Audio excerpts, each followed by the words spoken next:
Hello there, sword friends.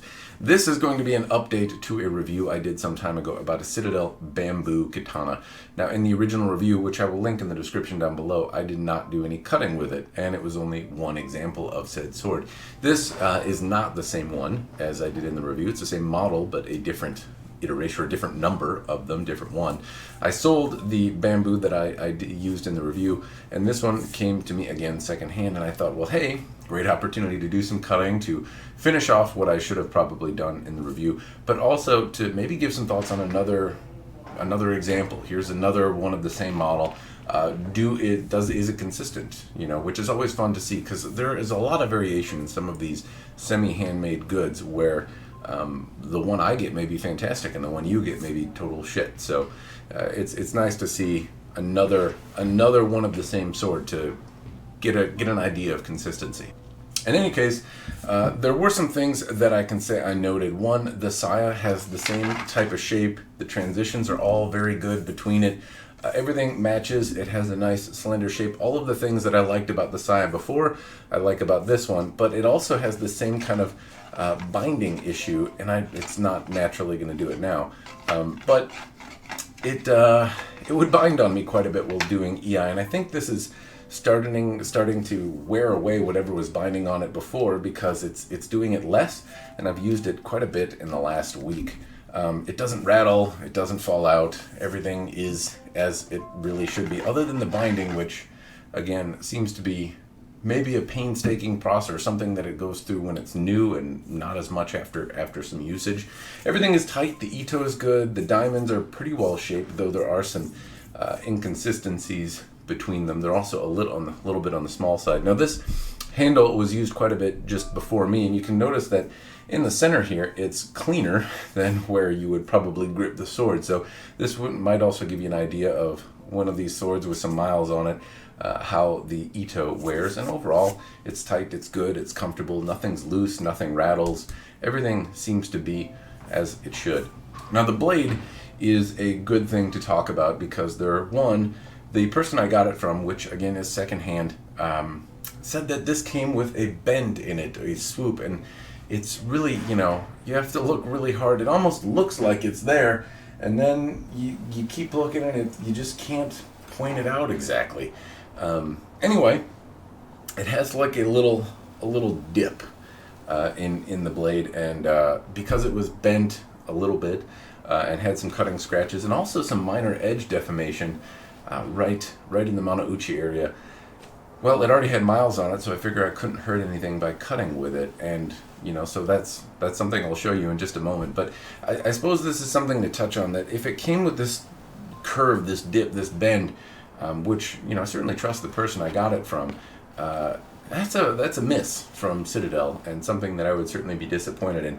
One of those things that anytime you buy a sword like this, before you use it, don't try to correct these issues yourself. Talk to the manufacturer and see what they can do for you, if anything.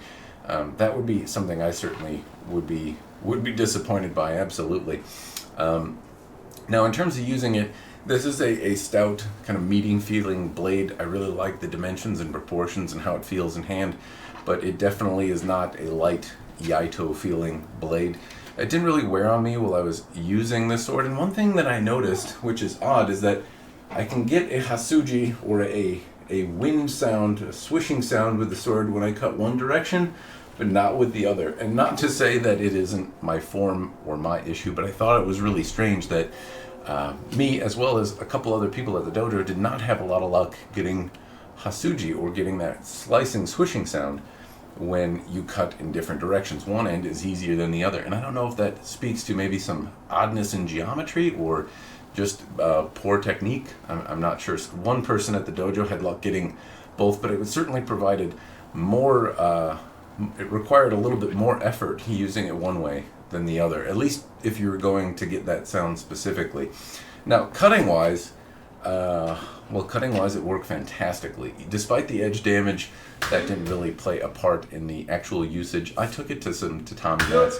I went through, first off, just a single mat, and, well, I'm not that good at cutting, as is painfully aware by many of the reviews that I do. But it really, the sword is better than I am, certainly. It wasn't difficult. I made some bad cuts, and I didn't see any additional bending or edge deformation or any additional issues with the sword, other than some cutting scratches began to appear quite a bit more than before. So the blade is certainly not very abrasion resistant, because tatami mats have left their mark more than before. But in terms of how it moved through targets, well, it did really well. And as soon as I brought out a larger 3-roll tatami mat, and that isn't something that I typically cut, and this really made it look easy. I tried something of a more difficult cut for me, and I was able to pull it off. It moved through, and then I was just kicking around with some of the remaining targets, and it was just a joy to cut with. So in terms of cutting, it certainly exceeded my expectations in terms of how well it worked. The edge is pretty much the same as I left it. It does have some blemishes and some dings in it, which were there when I got it, but no additional edge damage or deformation was sustained at all. It did a great job. I found it very easy to control.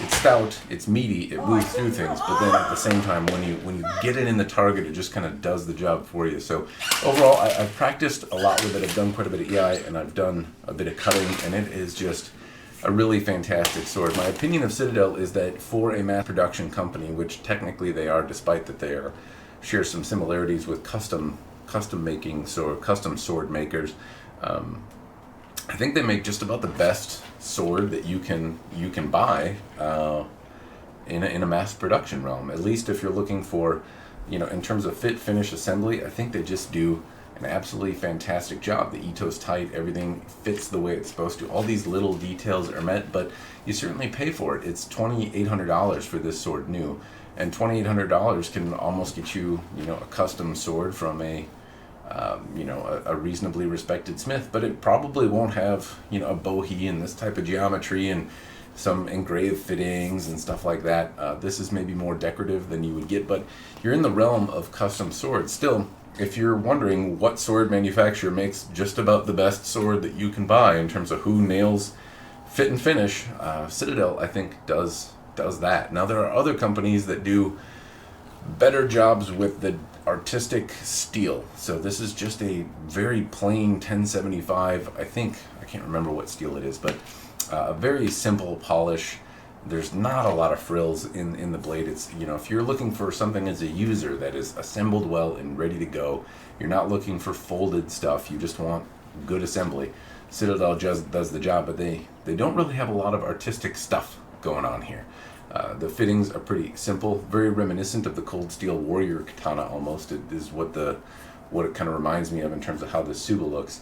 And aesthetically, there's not any hata, there's not really a hamon that's brought out a lot in polish, so it can be a little lackluster if you're looking for artistic, wall hanging admiration qualities. But if you want a well assembled, about as close as you can get to a custom sword off the rack, I think these do a fantastic job.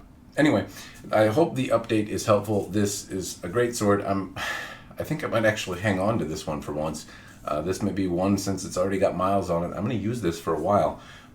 So if that says anything, I guess I really do like it. Anyway, that's all I have for you. As always, cheers and thanks for watching.